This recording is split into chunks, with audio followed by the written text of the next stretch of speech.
Hello everybody, a very, very long time no see. I do have some excuses for that. I filmed an entire video and during the file transferring process all of the footage got lost. It's a long story, probably not worth repeating. But I am back from my Hawaii trip now, so inspired by the gorgeous, gorgeous ocean views and I don't know, just all of the tropical everything over there, I thought let's do a mermaid treasure soap and go all out. Now with mermaid treasure, because of the fragrance oil that I have to use, I do have to move really, really quickly, so this one will be filmed a little bit differently. And I'm doing 4 colors. I'm gonna stack them up, kind of smash them in there. This soap kind of gets hot really fast, so I can't promise what I'm actually gonna have in the video, but the piping is the main showstopper, and I will show you all of that. So we're gonna start by mixing up this oil a little bit, just to get anything that may have settled on the bottom all mixed up in there.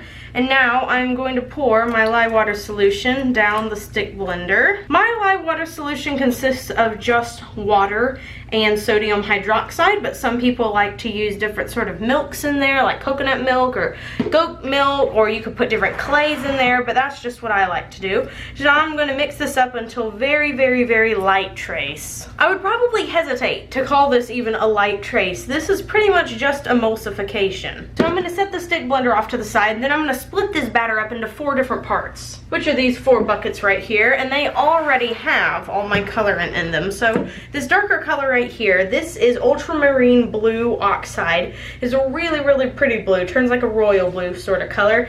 And then all of these colors are from Nurture Soap, and I can't even exactly remember all of their names. I just know that this one will turn teal, this one will turn like a sky blue, and then this one's going to be an even lighter blue. But I will leave all of the links to those in the description box down below. I'm just pouring a little bit at first. I'm going to try to make this relatively even, but because it's supposed to kind of look underwater, not everything is very precise under there, so it doesn't really matter a whole bunch. Got to scrapey this big bucket up here because we won't be using it again. So I'm going to start with this light one first. And this kind of sky blue, I think it actually is called sky blue mica. It kind of looks a little bit green right here, but it does go sky blue. And I'm just going to mix these up a little bit, kind of scrape the bottoms real good. And then I'm going to do a light mixing with the stick blender before I add the fragrance oil. Because once I add the fragrance oil, we won't be mixing that up.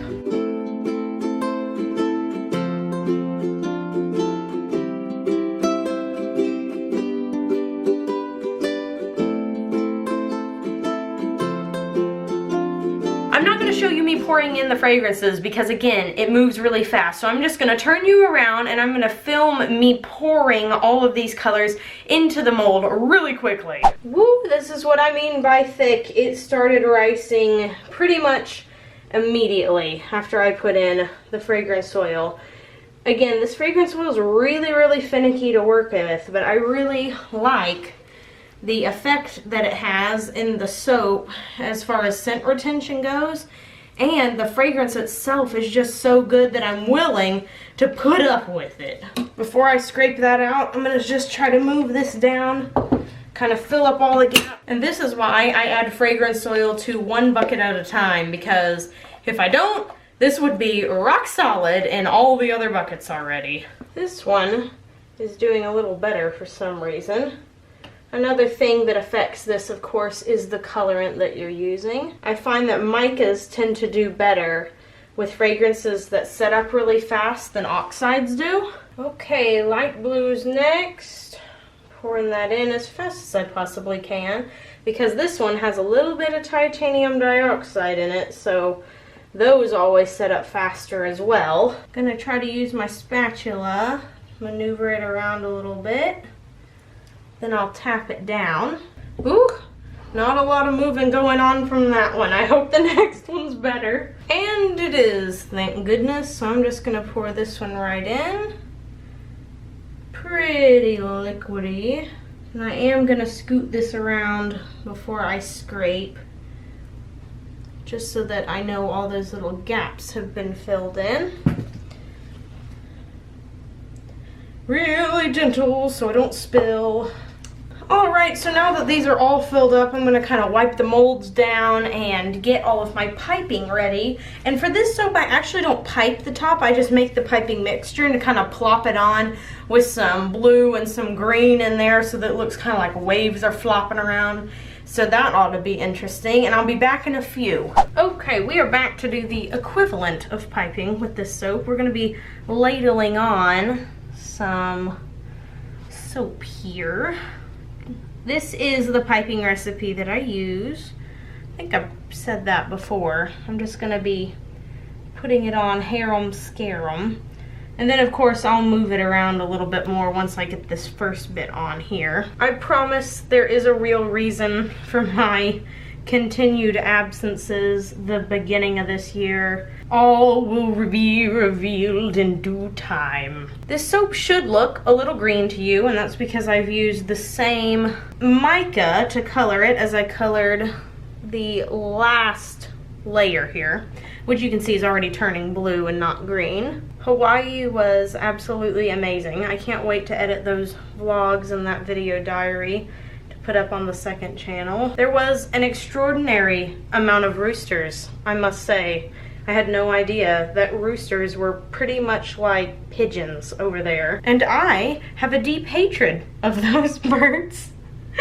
I have been attacked by roosters. My parents kept chickens, but occasionally they'd get like straight run of the chickens and there'd be some roosters in there, and we'd always give them a chance, like, hey, are you gonna be sassy? If you're gonna be sassy, you have to leave, but if you're gonna be nice, we'll let you stay.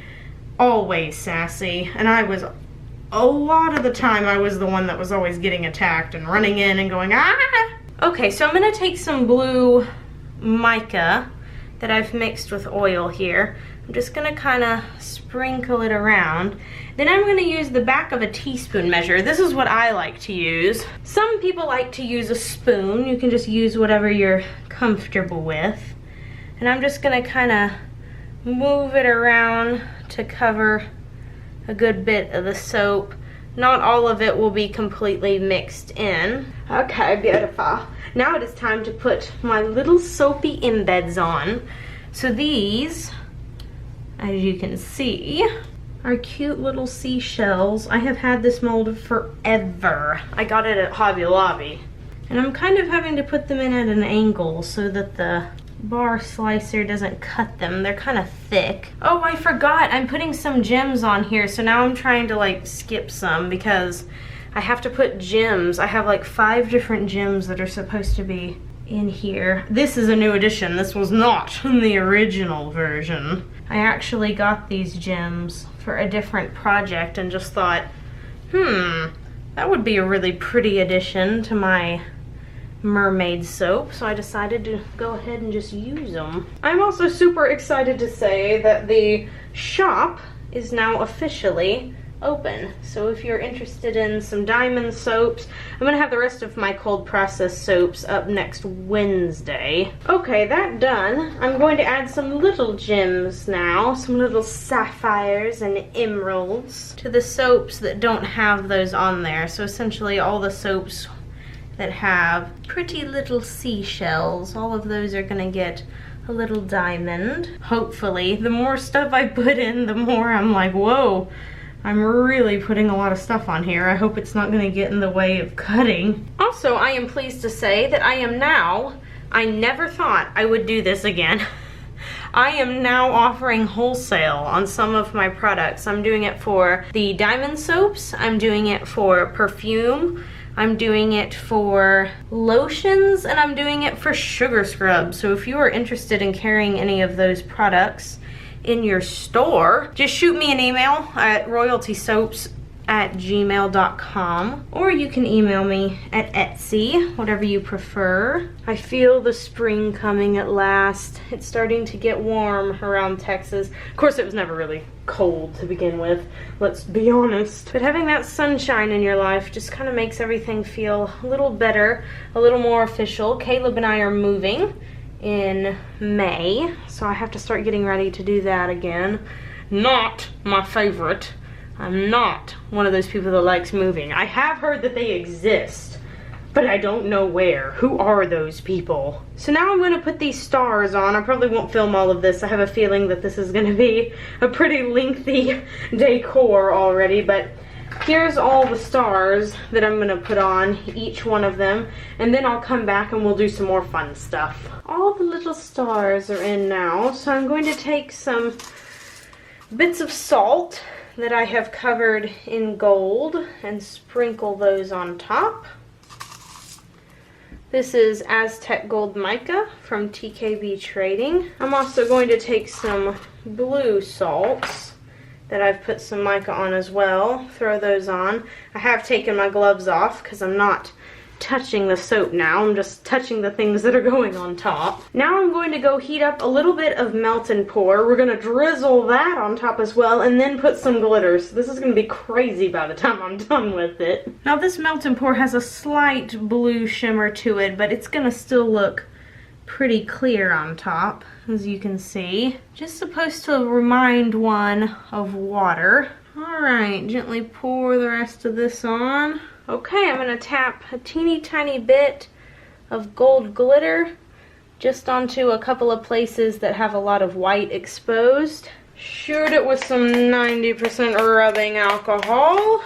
And this is what the completed mermaid soap looks like. Ooh. Again, I kind of forgot how much I love this soap. So we'll be back in 24 hours to cut these up. Alrighty, so we are back the next day, and this soap is nice and hard. It actually was pretty hard after a couple of hours. So I'm going to line this up.